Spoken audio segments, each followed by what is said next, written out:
comment ça marche alors sur la partie, réseau électrique auto, hein, puisqu'on en parlait, sur la partie, installation et puis également sur la partie financement, là vous avez abordé les deux sujets. On va dérouler, un Avec peu Isabelle en ouais, écho, ouais, là, j'imagine? avec Isabelle, avec le Ludovic. Je voulais juste rappeler quelque chose. Pourquoi le véhicule électrique? Bah, parce qu'on est entré dans une phase de transition énergétique et écologique. Hem, le véhicule électrique, ça permet la décarbonation des transports. C'est bien ça l'objectif. Donc, quelle que soit la solution. Je voulais rappeler ça en préambule.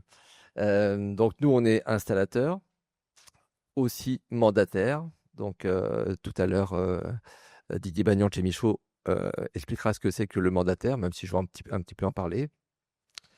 Et on développe un service de mobilité électrique dont je vais vous parler aussi un petit peu tout à l'heure. Donc nous, notre entreprise a été créée en 1972. On a été créé, on était tout de suite partenaire d'EDF pour installer les compteurs bleus à l'époque. Et puis l'entreprise a évolué, je l'ai rachetée en 1997 et assez rapidement, on s'est intéressé à la mobilité électrique. On a passé nos premières qualifications dans les années 2013 et avec EDF, Enedis, on a conçu, développé, fait partie des premières entreprises à installer ce qu'on appelle maintenant le réseau électrique auto, qu'on appelait colonne horizontale à un moment. Donc, on a fait nos premières armes en installant la copropriété du PDG d'EDF, du directeur marketing d'Enedis, pour un peu tester le modèle. Donc, il y a eu des évolutions. Et puis, maintenant, on a un système qui est industrialisé avec un préfinancement et qui permet d'équiper un peu tout type de copropriété, parking intérieur, parking extérieur, parking mixte. Voilà, c'est une solution qui s'adapte à peu près à tout type de copropriété. On a, nous, équipé une centaine de copropriétés à ce jour avec, je l'ai mis en bas, 800 000 euros de primes à devenir collectives collectées pour les copropriétés et 600 000 euros de primes individuelles pour les bornes de recharge. Le réseau électrique auto, qu'est-ce que c'est? Alors, ça va être un raccordement au réseau existant, au réseau public. Donc, sur la première photo qu'on voit à gauche, c'est le coffret qui va être l'interface entre le réseau et la copropriété. Donc, on installe ce coffret en limite de copropriété et ça va être le point de coupure, on va dire, en cas d'intervention des services d'Enedis ou des pompiers en cas d'intervention sur l'immeuble. Là, on est dans la rue, là, c'est Là, on est dans la rue, c'est ouais, sur le trottoir. ouais. Donc, on a ce coffret qui est installé. Depuis ce coffret, on va aller alimenter la deuxième photo, qui sont des distributeurs et qui vont permettre de distribuer le courant sur les différents niveaux. Donc là, on a 3 distributeurs pour 3 niveaux de parking. Et chaque colonne, chaque câble va passer au plafond. Donc ça, c'est la troisième photo, sous un chemin de câble. Un chemin de câble Unex dont on parlera tout à l'heure, Laurent Concial. Et donc voilà, on a un chemin de câble au plafond. Et depuis ce chemin de câble, on va aller alimenter chacune des places de parking des copropriétaires qui le souhaitent par ce qu'on appelle une dérivation individuelle. Donc, on a ce point d'alimentation, ce point de livraison qui est installé par Enedis sur la place de parking. Et ce point de livraison, ce compteur Linky avec son disjoncteur d'abonnés, il est installé dans un coffret. Donc là, c'est la dernière photo où l'ensemble, compteur, disjoncteur, coupe-circuit, sont installés dans ce coffret. Et on raccorde ensuite une borne de recharge à ce point de livraison. L'ensemble est relié. Alors, il y a une colonne de terre, effectivement, qui est dédiée aussi aux bornes de recharge, qui permettent de relier l'ensemble des points de livraison et des bornes à la terre. Et tout ça est contrôlé par le Consuel, dont on aura une intervention tout à l'heure. Ça constitue ce qu'on appelle le réseau électrique auto. Donc, c'est une solution, comme on l'a dit, qui est une solution évolutive. Le réseau est installé pour l'ensemble des places de parking. Donc, le câble va passer au plafond devant toutes les places et pouvoir se raccorder au fil de l'eau. Tout de suite, si on le souhaite, si on a déjà un projet de véhicule électrique, ou par la suite, si effectivement le véhicule électrique arrive un peu plus tard, où il n'y a pas de projet tout de suite, on peut prééquiper la place, c'est-à-dire qu'on peut installer le point de livraison en attente et faire l'investissement de la bande de recharge plus tard. Une flexibilité qui permet aussi de choisir son fournisseur d'électricité, c'est-à-dire qu'on va avoir son point de livraison sur sa place de parking et choisir son fournisseur, un peu comme pour son logement.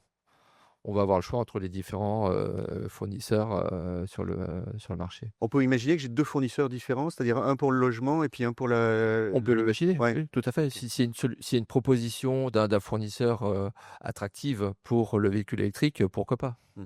Les fournisseurs ont des offres spécifiques pour la recharge de véhicules Ah oui, électriques. OK, Donc ça peut être intéressant de comparer, de pas forcément prendre le même pour son logement OK. et son Oui, parce que les usages sont différents. On recharge Voilà, plutôt le exactement. soir, Ouais, son tout à véhicule, fait. ouais. Il y a même des doubles réductions la nuit pour certains fournisseurs. Ah oui. Voilà, il y a des propositions des différents fournisseurs. Donc avec un prix du kilowatt sur le marché régulé, donc on a un prix de 0,1696 centimes en heure creuse. Donc ça, c'est un prix stable.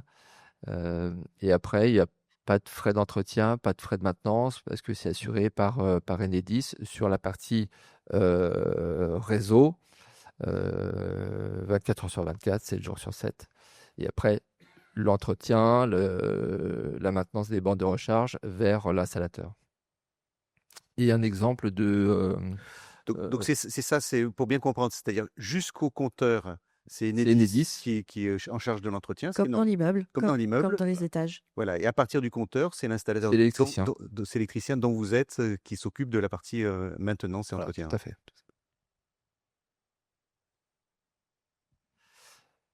Les prérequis pour le préfinancement, donc là, c'est quand on va avoir le rôle de mandataire pour la copropriété, c'est-à-dire que la copropriété va nous demander de faire la demande de convention de préfinancement auprès d'Enedis. Donc, on va leur demander un certain nombre de documents pour pouvoir déposer ces documents sur le portail d'Enedis et qui va enclencher la convention de préfinancement avec une visite technique, avec la visite d'un bureau d'études. Donc, il y a un certain nombre de documents administratifs qu'on demande à la copropriété pour avoir le plan du parking, le diagnostic technique amiante, parce qu'effectivement, il y a des parkings qui peuvent présenter de l'amiante. Donc, on s'assure de l'ensemble de ces documents, on regroupe tous ces documents pour que Enedis ait l'ensemble des éléments pour pouvoir établir la convention de préfinancement qui ensuite sera présentée en assemblée générale. Là, c'est une fois qu'on va avoir reçu la convention de préfinancement. C'est un document qui est quand même un peu technique, qui fait une quarantaine de pages. Donc, on va l'expliquer au conseil syndical et à l'ensemble de la copropriété, en général un peu en amont de l'assemblée générale pour fixer un petit peu les attendus et ce que ça va pouvoir coûter à chacun des copropriétaires. Donc, il faut savoir que la convention de préfinancement, pardon, elle est valable un certain temps. Donc, elle est valable 6 mois et 2 mois prorogeables. Donc, dans ce laps de temps, il va falloir la faire adopter, la faire voter en assemblée générale, mais aussi faire le recensement des nombres de personnes qui vont vouloir se raccorder tout de suite. On va avoir, comme l'a dit Isabelle tout à l'heure, un coût pour une dérivation individuelle. Donc ça, le coût, il est fixe, il est de 310 € pendant les travaux. C'est-à-dire ça, c'est le prix du raccordement, l'installation du compteur Linky sur la place de parking pendant les travaux, et de 388 si on le fait faire après les travaux.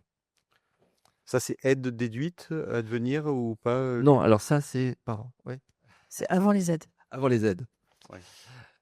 Donc, c'est un dispositif qui ouvre droit à l'aide à devenir de 8 000 € pour les parkings de moins de 100 places et de 75 € supplémentaires par place supplémentaire au-delà de 100 places.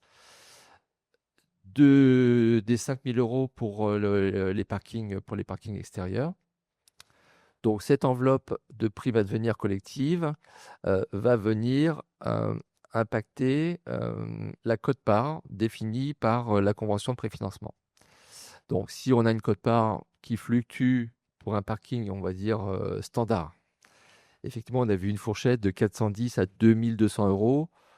Prix plancher plafond Ouais. fixé par les pouvoirs publics. Voilà, prix plancher et plafond fixé par les pouvoirs publics. La moyenne standard, c'est entre 500 et 1000 euros pour le montant de la quote-part. Ça rejoint à peu près le montant de quote-part de Logivolt. Et donc après déduction de la prime et voilà, ça peut revenir à beaucoup moins cher. Voilà, donc ensuite, dans la convention, il y a ce petit tableau qui n'est pas très digeste, mais que j'explique à l'ensemble des copropriétaires. C'est-à-dire que le montant de la prime à devenir va venir éteindre, annuler la quote-part. Si vous avez une quote-part, si vous avez 8 000 euros de prime à devenir, que vous avez une quote-part de 800 euros, on va dire qu'on va y avoir 10 copropriétaires qui, s'ils se raccordent tout de suite, n'auront pas à payer cette quote-part puisque c'est la prime à devenir qui va prendre en charge cette quote-part. Donc là, il y a un petit tableau. Là, ici, c'est entre 1 et 7 où la quote-part, elle est égale à 0. Alors, entre 7 et 13, elle va être égale à 522 euros dans l'exemple choisi. Et ici, l'ensemble des copropriétaires se raccordent, il va y avoir une quote-part de 904 euros. Voilà. Donc, c'est un document qui est un petit peu compliqué à analyser. Donc, le mandataire est là aussi pour expliquer à l'ensemble des copropriétaires les différents éléments de cette convention. Oui, vous faites ce travail à la fois technique et financier pour présenter quelque chose pour les copropriétaires qui soit un dossier qui soit complet. Sur la demande de raccordement avant de commencer les travaux, est-ce qu'il y a un moment, un moment limite pour faire cette demande? Oui, c'est ce que j'ai rappelé tout à l'heure. La convention de préfinancement, elle a une durée limitée dans le temps. Ouais. Donc, il faut qu'on fasse le recensement et qu'on communique ces informations à Enedis avant le démarrage des travaux. Et ça, vous avez dans le laps de temps de la validité de la convention de préfinancement. Donc on peut le demander jusqu'au moment de démarrage des travaux, Un peu avant. Un peu avant. Ouais. C'est mieux, un peu avant. Juste pour compléter ce que vient de dire Didier sur le rôle du mandataire, effectivement, un peu plus précisément, le mandataire, je l'ai rappelé là succinctement, il va collecter les pièces justificatives dont parlait Didier pour pouvoir le déposer sur le portail d'Enedis, faire le recensement des demandes de raccordement immédiat, centraliser les acomptes des copropriétaires, payer le GRD, réaliser les travaux d'infrastructure avec le GRD, faire faire la coordination entre les différents intervenants. L'installateur mandataire va réaliser les travaux individuels de pose de coffret, de pose de bornes, de raccordement à la terre dont on a parlé tout à l'heure. Le mandataire va solliciter le Consuel pour réceptionner les travaux sur la partie privative, l'installation des bornes de recharge. Et de son côté, le GRD réceptionne l'infrastructure. Et ensuite, le mandataire fait la demande de prime individuelle, prime à devenir individuelle. Donc, 600 euros de prime à devenir pour une borne de recharge et 500 euros de crédit d'impôt. Oui, donc c'est le mandataire qui fait le travail là, du syndic de récolter les fonds, de reverser. Voilà, toute la partie un peu administrative va permettre de décharger le syndic ou le conseil syndical de ces démarches. Voilà, donc je crois qu'ensuite on a quelques photos. C'est les mêmes photos que présentait Didier. Donc, à gauche, on a un coffret dans lequel on va avoir le coupe-circuit, le disjoncteur d'abonnés, le compteur Linky et un tableau électrique. On peut faire prééquiper sa place de parking uniquement avec ce coffret, pour l'instant sans borne de recharge. La place est prééquipée et comme disait Didier, c'est plus intéressant financièrement de se prééquiper tout de suite que de le faire a posteriori. Donc, on prééquipe en disant, un jour ou l'autre, je vais avoir un véhicule électrique ou si jamais j'ai un locataire qui a un véhicule électrique, je le lui ferai installer une borne de recharge. C'est un prééquipement qui permet un peu d'anticiper l'avenir. Ensuite, on a un coffret qui est prééquipé avec une prise de recharge de 3,7 kW, avec un contrôle d'accès par clé. On le voit sur la droite de la photo. Un coffret qui, lui, avec une borne de recharge prééquipée. Donc, la borne de recharge est dans le coffret, avec un contrôle d'accès par badge. Et la même solution, mais sur une place où on n'a pas de pilier, on n'a pas de mur. À ce moment-là, on a un système de fixation au sol et au plafond qui permettent de fixer le coffret sur ce système et permettent à Enedis de raccorder l'ensemble.